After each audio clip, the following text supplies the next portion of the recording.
Hello everybody, SlimKirby here, welcome back to more of Let's Play Pikmin 2. Today is the second day of our adventure, and it's also the second part of our two-day tutorial cycle, so I'm going to go ahead and let's just get this started.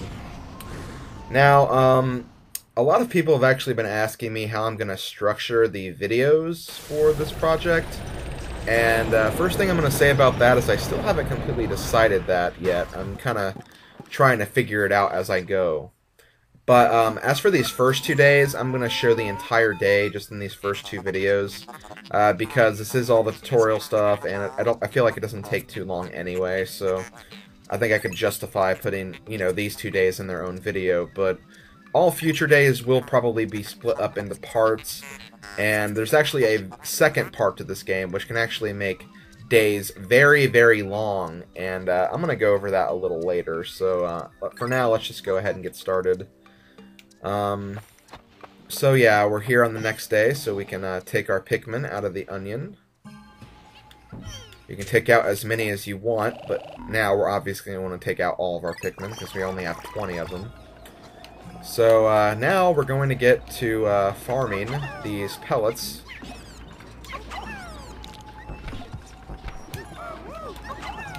Because we have a lot to do if we want to actually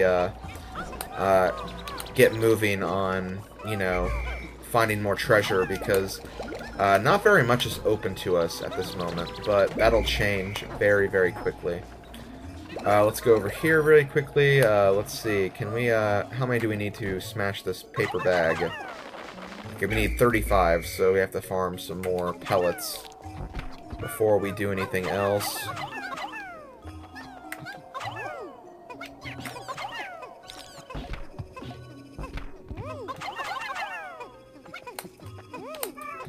Okay, I think we got all the pellets we can get. I don't think there are any more back here, although I could be wrong, so I'll go ahead and check before I... Actually, okay, no, there are some pellets back here, so... Okay, thankfully I didn't leave them back too far. I kind of wish these Pikmin had flowers, though, because they're moving very, very slow. But it's fine, we'll deal with it for right now. I could have actually, like, waited and... not tried to farm these Pikmin so quickly, but I decided against that. I mean, I feel like it's a better investment of your time rather than my time. I think that's kind of the thing I need to keep in mind here. I don't want to take too long to do everything when you guys just want to see me play the game, so...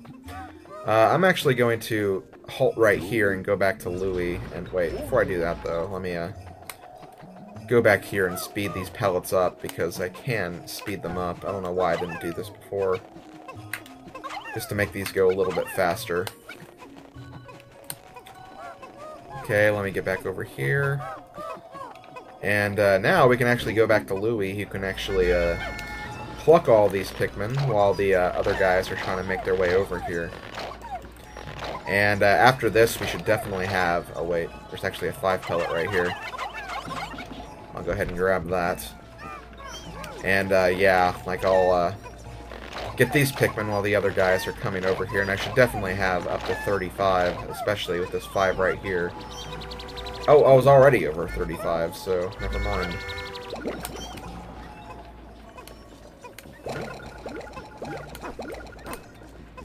Okay. Now let's get the rest of these Pikmin.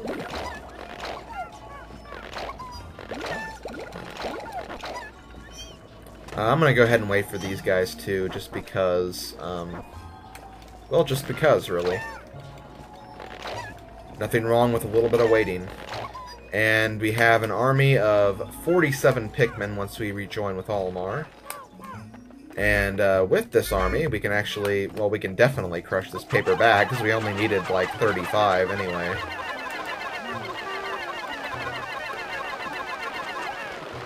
So there we go, and now we actually have our first enemy fights. Once again, we have the Dorf Orbs. But not only that, we also have a Spotty Orb as well. We saw a lot of these guys in the original Pikmin Let's Play. And in general, you want to use the same strategies. my strategy was always to swarm and throw. However, in this game, I think you can actually get away with just throwing. I feel like the throwing mechanic's a lot easier to use in this game, just because I feel like the enemies are not as dangerous as they were in Pikmin 1. Especially when we get introduced to a, kind of a spoiler at this point, but once we get introduced to a new Pikmin type, one that will actually be introduced to very soon as well. Like, there's essentially a Pikmin type that can pretty much break all of the fighting in this game. All those epic fights and all the troubles and the struggles you had with them in Pikmin 1, they'll look like nothing once you get this new Pikmin type. But I'm not going to talk about that for too much longer. Don't want to give too much away. Although I'm sure that everyone and anyone who's played this game already knows about all of that, so probably don't need to pretend that, you know, it's a big spoiler, because it's really not. But again, I'm sure there are some people who haven't seen this game before, so to those people who didn't know about that, I do apologize. Okay, I'm gonna leave one of you guys back over here.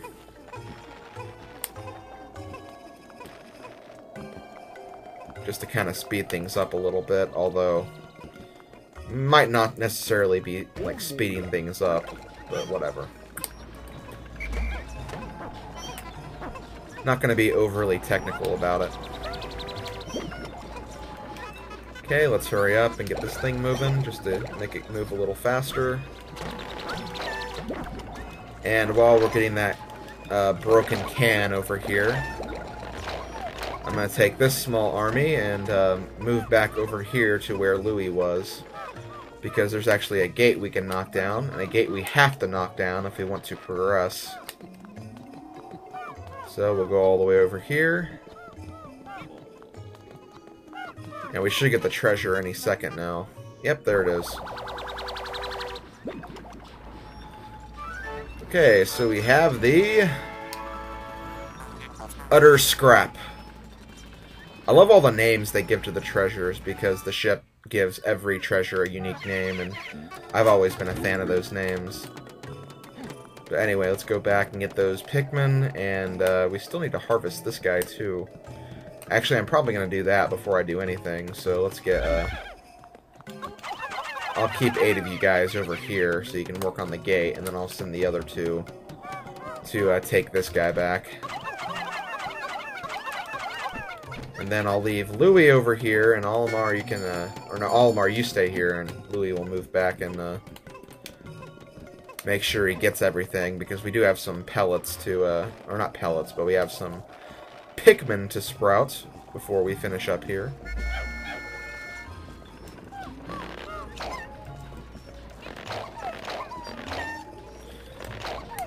I feel like we're missing a few Pikmin, though. I feel like we should have, like, about 70, because I think this thing that's coming is only worth 10 seeds, so I feel like I missed a 1 pellet somewhere, but maybe I didn't. Maybe that's just paranoia getting the best of me.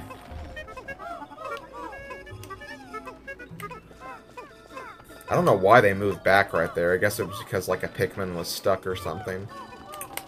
Again, I don't know how it all works. I'm not one to analyze mechanics over and over again, despite what it might seem. Okay, you stay there, and I'll go back and get all of these seeds that we'll be getting from the big guy.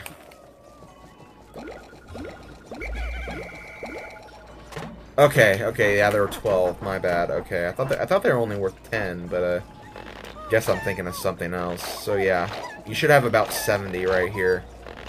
If you have less than 70, you didn't get lucky enough with the Dorf Bulborb, because we were able to get a 1 pellet from that guy. So you won't always get that 1 pellet, I'm pretty sure.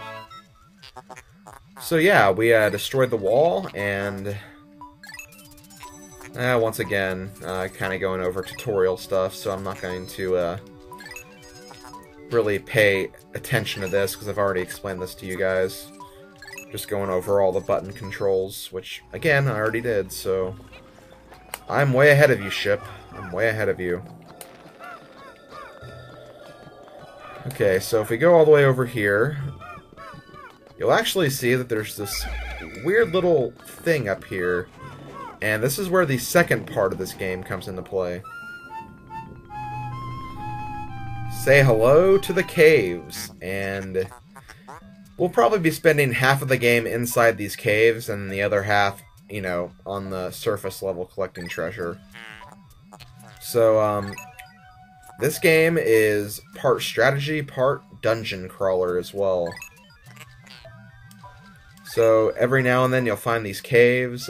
Each cave varies in terms of what you can find in them, what type of obstacles you have to deal with, and of course how long they are and how many treasures they have. So these caves are really cool. I do actually really enjoy this part of this game because I feel like they definitely incorporated it very well.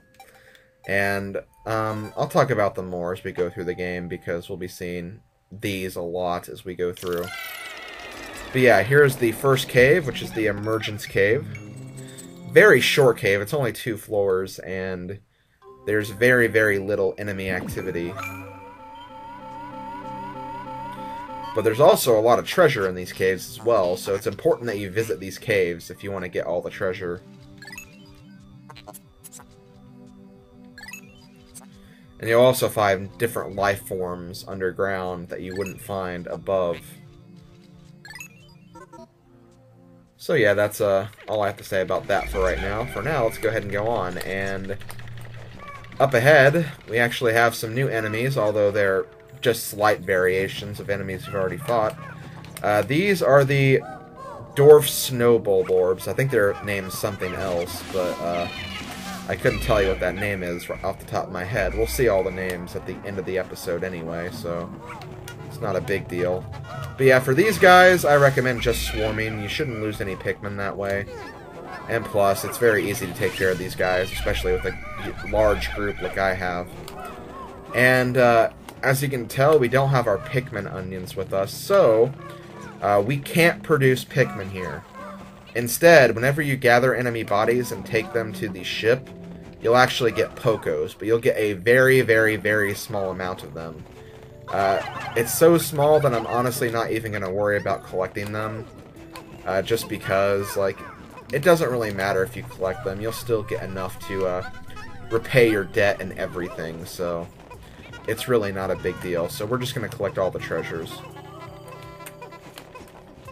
Like, I guess I'll go ahead and show what happens when you do collect an enemy body, but it's really not that important or that exciting.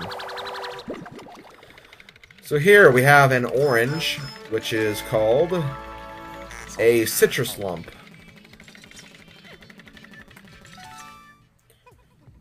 And then we also have another treasure, and these are actually my favorite treasures in the game because I feel that they give really good names to these treasures. But we have a 7-Up bottle cap named the Quenching Emblem. I don't know why, I really love those names. I just think they did a great job naming these treasures in particular. Now if you hear that little alien-like sound in the background, the one that goes like, that means that was the last treasure you need to collect in this area, so once you hear that sound, you're pretty much done with collecting treasures. And here's what happens when you collect an enemy body.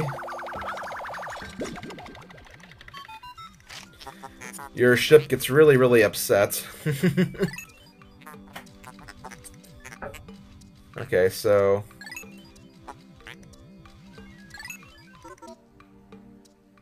when you collect beasts, they're normally just going to be about like 1, 2, or 3 Pokos. Sometimes the bosses will be worth more, but really not that much more, so that's why I'm not really going to bother with collecting the enemy bodies. If I collect a few of them, it's not going to be the end of the world, but I'm not going to go for them at all. Hope you guys understand. Okay, once again, camera controls. We already know all this.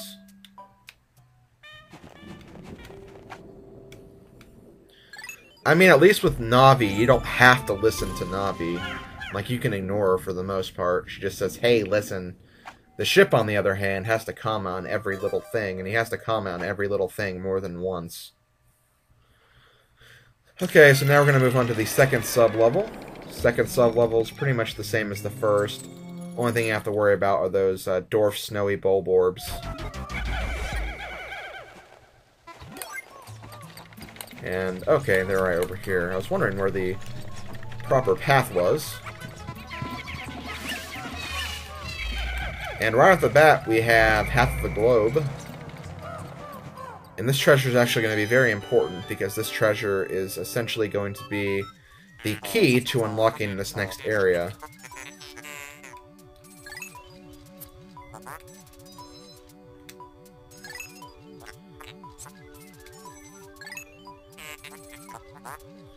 Oh, wow. So, I guess 100 red Pikmin are not going to be able to lift this object, and... well, sure enough, he's right, because we need 101 Pikmin. Well, how exactly is this going to work, then? Well, I guess we really can't figure this out right now, so let's go ahead and move on for the time being. Destroy more snowy bulb orbs while we're at it.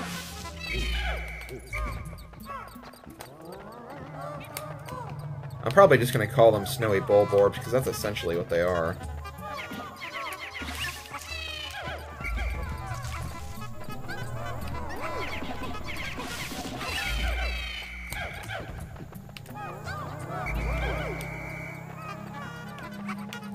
And in the distance, we actually see a very familiar thing from Pikmin 1. We walk over to them. They're candy pop buds. However, they're not red, blue, or yellow. They're actually purple.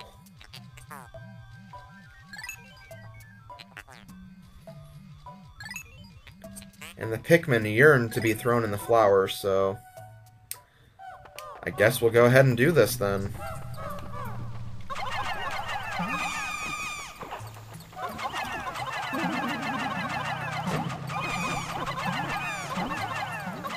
And what's this? There are purple sprouts. That's right, guys. We're going to be introduced to our first type of new Pikmin in this game. Say hello to the purple Pikmin.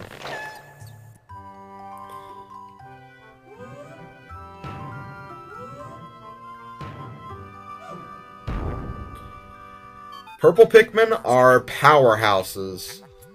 Their combat strength is not only like a bazillion times more powerful than normal Pikmin, but they also get a stunning move. Like whenever you throw a purple Pikmin on an enemy, they'll actually get stunned for quite a bit at first. And, you know, with that and the large amount of damage they'll take on top of that, purple Pikmin are beasts. Their only downside is that they're very, very, very slow. And they're not going to move very fast at all. So that's the one problem with purple Pikmin.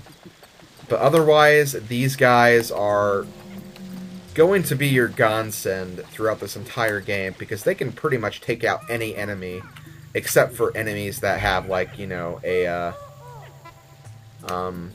have, like, a resistance, or not really a resistance, but like a flame shield or something. Basically, if they have, like, if they're surrounded by fire, electricity, or poison, like, they're the one things that the purple Pikmin can't really bypass, but even still, they can do some damage to them.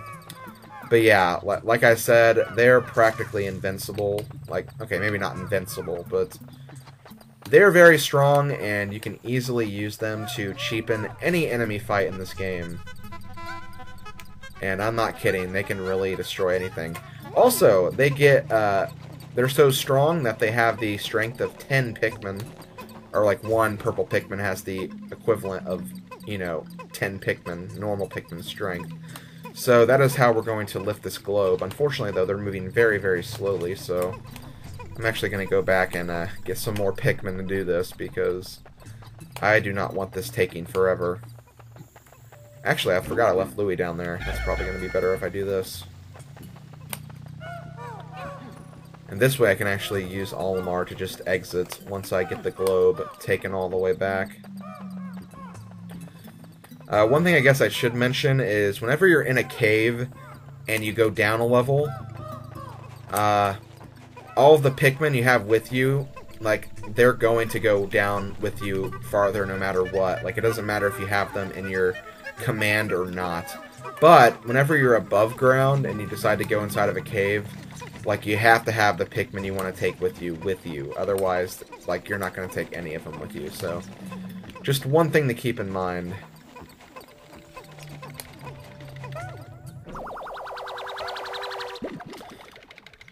And here we have the Spherical Atlas.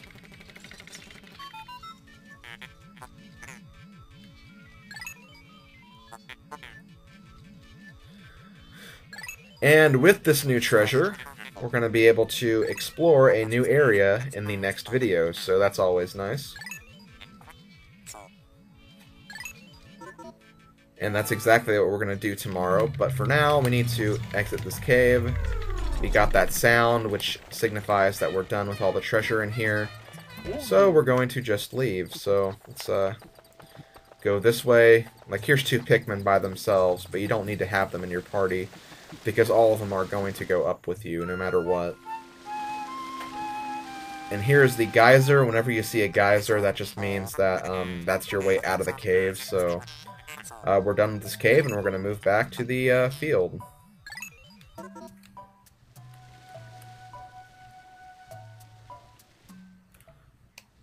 So let's go ahead and take the Geyser. And see, all of our Pikmin came with us. It didn't matter if they were commanded by anybody or not. It only matters whenever you're going inside of a cave. So yeah, cave complete. Whenever you get the message cave complete, that means you collected all the treasures. There were only 3 treasures here anyway, so it wasn't really much of a challenge or anything, but still, you want to make sure that you get all the treasures you can. And we're going to go ahead and save. And move back to the Valley of Repose. However, because the machine guy is rude, he's going to force us to end the day right here. Now, one thing you could do, and a lot of people actually do this to kind of get a head start in terms of purple Pikmin. One thing you can do is you can actually harvest the 10 purple flowers that are at the bottom of that cave, exit without collecting the globe, and you actually, when you come back to the surface, you actually won't be forced to end your day. And you can go back in the cave, go all the way down again, and retrieve the 10 purple flowers again, and you can have like 20 easy purple Pikmin right off the bat. And you can do that an infinite amount of times too, until you have like a giant army of purple Pikmin. One thing that is worth mentioning is you do need to have 100 purple Pikmin by the end of the game. And oh, excuse me, my voice just like I completely lost my voice right there. But anyway, you do need 100 purple Pikmin by the end of the game, so try to collect purple Pikmin regularly, and by all means, try not to lose any of your purple Pikmin either, because otherwise you're going to be somewhat frustrated by the end of the game, so just keep that in mind.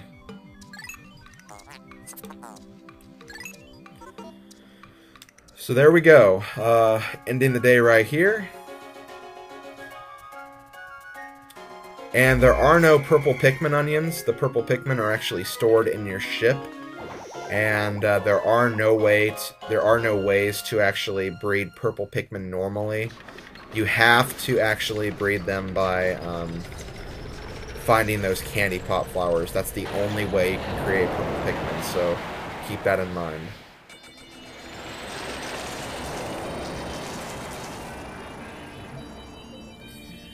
So there we go, today's report. We earned 652 Pokos, still not quite at the 10% mark, but we'll hit that pretty much immediately on our next day. And of course, we didn't really lose any Pikmin either. We did lose some reds because we turned them into purple Pikmin, but we didn't actually lose them, we just converted them. And that's really about it, so let's go ahead and get our email for the day. Baby steps first, Almar. Plan well and don't worry about me. Our debt is with Happy Hockatate Savings and Loan. After all, besides, there's nothing left to repossess, so ha! Oh, at least he's staying positive.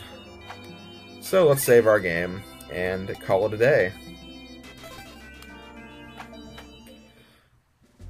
Okay, so that's about it for this video. Next video, we're going to go to our new area, which is the Awakening Wood. Very quickly, we can see our treasures that we have. Our new treasures that we got. They're pretty sweet. My favorite is probably the Quenching Emblem, just for the name. Go back to area selection. I could have just hit the R button, but Piclopedia. We got a few new entries here as well. We got the Violet Candy Pop Bud, the Red Bulborb, and the Snow Bulborb. Okay, so they're not named Dorf Snow Bulborbs, just Snow Bulborbs. I forget what the giant ones are called, but we'll see the giant ones later. And you can also see how much the enemies are worth. And you can also see how many Pikmin you've lost to them and how many creatures you've destroyed of their type in general. So that's pretty cool how they keep that information. But let's go back to area selection, and next area we're going to start with the Awakening Wood, and next video is when I'm going to start making a 20-minute video time limit. Like, I'm not going to try to go over 20 minutes for all of my videos. If I do, it'll only be just a little bit, or if like I ended an area not long after that to prevent any 1 or 2 3-minute videos. So yeah, I'm gonna try to make all my videos less than 20 minutes. And for that matter, I'm also only gonna go for 1 video per update day. So I'm not gonna try to put multiple parts out there, because if I did that, then I know you guys would probably get overwhelmed with videos to watch, and I know that the new YouTube homepage is pretty difficult to navigate as it is with subscriptions. So I'm gonna try to be as kind to you guys as possible, so don't worry about that. But yeah, I hope you guys enjoyed this video, and I'll see you guys the next time for Day 3 when we visit the Awakening Wood. Later, folks.